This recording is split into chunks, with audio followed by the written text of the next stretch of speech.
Pulivendula MLA Jaganmohan Reddy పని పూర్తిగా ఎత్తిపోయేటువంటి స్థితికి చేరుకుంది. జగన్మోహన్ రెడ్డి దగ్గర ఉన్నటువంటి 10 మంది ఎమ్మెల్యేలు, అంటే మొత్తం 11 అయితే తను తీసేస్తే 10 మంది, ఆ 10 మందిలోనే కుంపటి రాజుకుంది. వాళ్ళలోనే తిరుగుబాటు మొదలైపోయింది.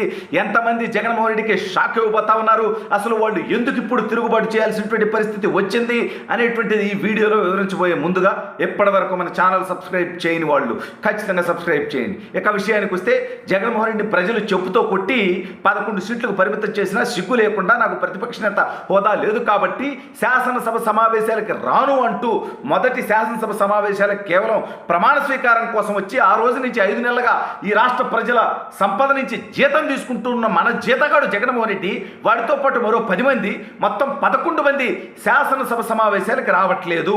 అయితే ఈరోజు ప్రశ్నోత్తరాల సమయంలో, అంటే శాసనసభలో ప్రశ్నోత్తరాల సమయంలో ఏదైతే వాళ్ళు వైసీపీకి సంబంధించినటువంటి శాసనసభ్యులు ప్రశ్నలు సంధించడం జరిగింది, మంత్రులను కానీ ప్రభుత్వాన్ని కానీ. అయితే ఆ ప్రశ్నలకి సమాధానాలు చెప్పేటువంటి సమయంలో ఆ ప్రశ్నలు ఎవరైతే ఇచ్చారో ఆ వైసీపీ శాసనసభ్యులు శాసనసభకి హాజరవ్వాలి అనుకున్నారు. అయితే జగన్మోహన్ రెడ్డి పోకుండా మనం పోతే మళ్ళీ ఎరిపప్పలవుతాము అనేటువంటి ఉద్దేశంతో దాని నుంచి డైవర్ట్ అయిపోవడం జరిగింది. దాంతోపాటు మనం మాకు అసెంబ్లీ నిర్వహిద్దాం, అసెంబ్లీకి పోవట్లేదు కాబట్టి అని తాడేపల్లి కొంపలో దానికి సంబంధించినటువంటి ఏర్పాట్లు చేసి లీకులు ఇవ్వడం జరిగింది. అయితే అసలు అసెంబ్లీకి పోకుండా మాకు అసెంబ్లీ నిర్వహిస్తే ప్రజల మొహాన వస్తారు, మనం అసెంబ్లీకి పోవట్లేదు అనేటువంటి దాని మీద ప్రజల్లో వ్యతిరేకత ఉంది అనేటువంటి రిపోర్టు వెళ్ళినటువంటి మీదట ఆ మాక్ అసెంబ్లీ ఆలోచనను కూడా విరమించుకొని ఈరోజు సాయంత్రం 3-4 గంటల ప్రాంతంలో Pulivendula Pulakeshi recorded press meet. ఎందుకంటే వాడు లైవ్ ప్రెస్ మీట్ ఇవ్వడు, వాడు మీడియాని పిలవడు, వాళ్ళ కెమెరాలు అనుమతించడు, వాడే రికార్డెడ్గా ఒక ప్రెస్ మీట్, అంటే ఒక 2-3 గంటలు సుదీర్ఘంగా తప్పులన్నీ మాట్లాడి అన్ని కట్టు పేస్టింగ్లు చేసుకొని ఆ తర్వాత మెల్లగా ఒక 15 నిమిషాలు 20 నిమిషాల ఫుటేజ్ మీడియాకి ఇవ్వటం మనందరికీ తెలిసినటువంటి విషయం. ఇది దాచేది కాదు, వాస్తవం. వాడు ఎప్పుడు నేరుగా మాట్లాడలేడు, నత్తిపోకోడిగాడు. మాట్లాడాలంటే 10 నిమిషాలు పేపర్ చూసి చదవాలన్న 10 తప్పులు చదివేటువంటి నికృష్టులు అనేది మనకు తెలుసు.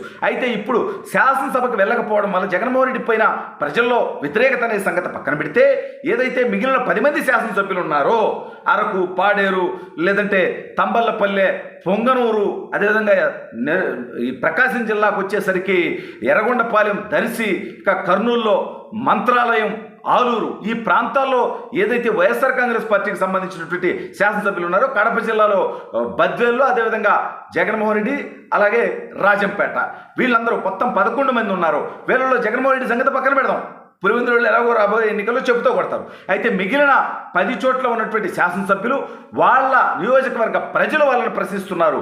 మిమ్మల్ని మేము ఎన్నుకుంది శాసనసభకి వెళ్ళి మా నియోజకవర్గ సమస్యల్ని మాట్లాడతారని, ఇక్కడ ఉన్నటువంటి సమస్యల్ని శాసనసభ దృష్టికి తీసుకెళ్ళి, మంత్రుల దృష్టికి తీసుకెళ్ళి, ముఖ్యమంత్రి దృష్టికి తీసుకెళ్ళి ఈ నియోజకవర్గ అభివృద్ధికి కృషి చేస్తారని. కానీ మీరు శాసనసభకి వెళ్ళినప్పుడు అసలు మా శాసనసభ్యులుగా ఉండటానికి అర్హత ఎక్కడిది అనేటువంటి ప్రశ్నకు వైసీపీ శాసనసభ్యుల దగ్గర సమాధానం లేకపోవడంతో దాదాపు 6 మంది శాసనసభ్యులు జగన్మోహన్ రెడ్డికి వ్యతిరేకంగా తిరుగుబాటు చేయడానికి సిద్ధమైనట్టుగా తెలుస్తూ ఉంది.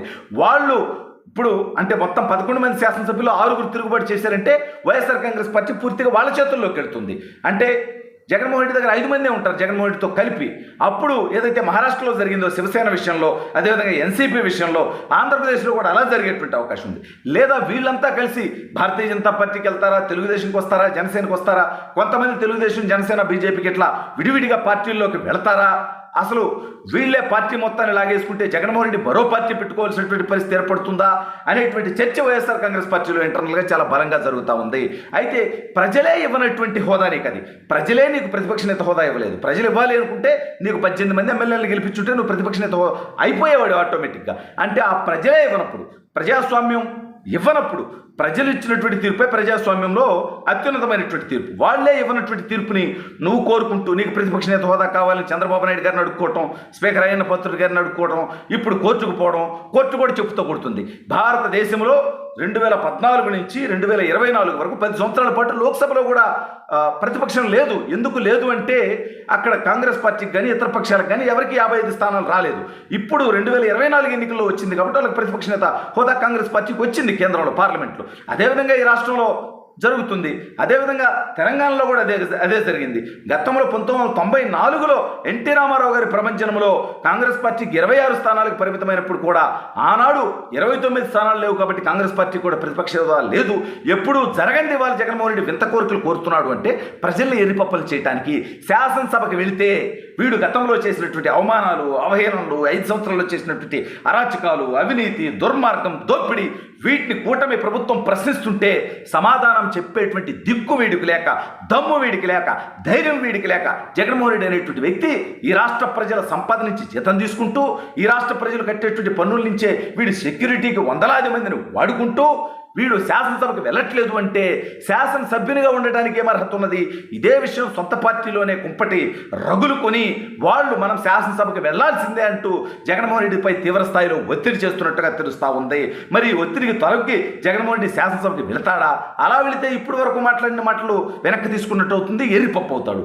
వెళ్ళకపోతే ఉన్నటువంటి ఎమ్మెల్యేలు కూడా జగన్మోహన్ రెడ్డి విడిచిపెట్టి వెళ్ళేటువంటి పరిస్థితి.